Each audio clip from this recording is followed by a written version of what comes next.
Korintianina faharoa toko faharoa ambin'ny folo. Tsy maintsy mirehareha aho na dia tsy mahasoa azy izany, fa handroso ilaza fahitana sy fanambaran'ny tompo aho. Mahalala olona anankiray ao amin'ny Kristy aho, tokony ho 40 taona lasa izay. Na tao amin'ny tena na tsy tao amin'ny tena tsy fantatro, Andriamanitra ny mahalala. Ilay anankiray dia nakarina ho any amin'ny lanitra fahatelo. Ary mahalala ilay olona anankiray aho, na tao amin'ny tena na tsy tao amin'ny tena tsy fantatro, Andriamanitra ny mahalala. Fa nakarina ho an'ny paradisy izy, ka nandre teny tsy azo tenenina sady tsy tokony ho lazain'ny olona.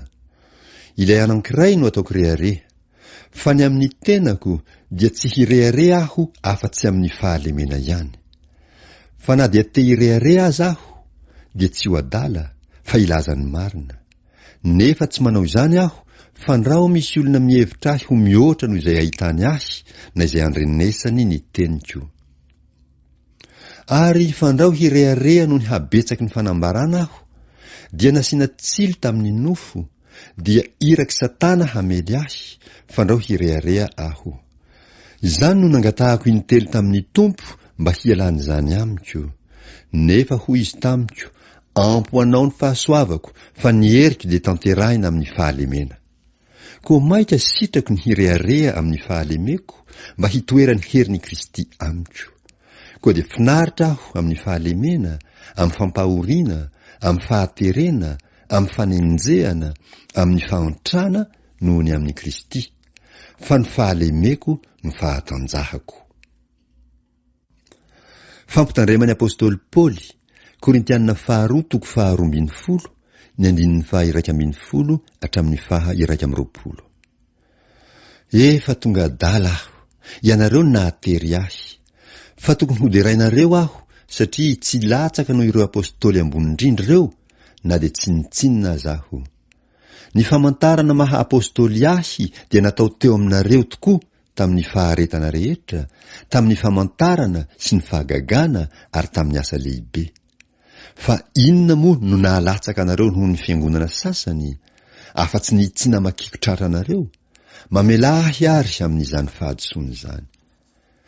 Indro, efa faniteliny izao no vonina hankaty aminareo aho, nefa tsy hahavaky tratra anareo. Fa tsy ny fanananareo no tadiaviko, fa ianareo.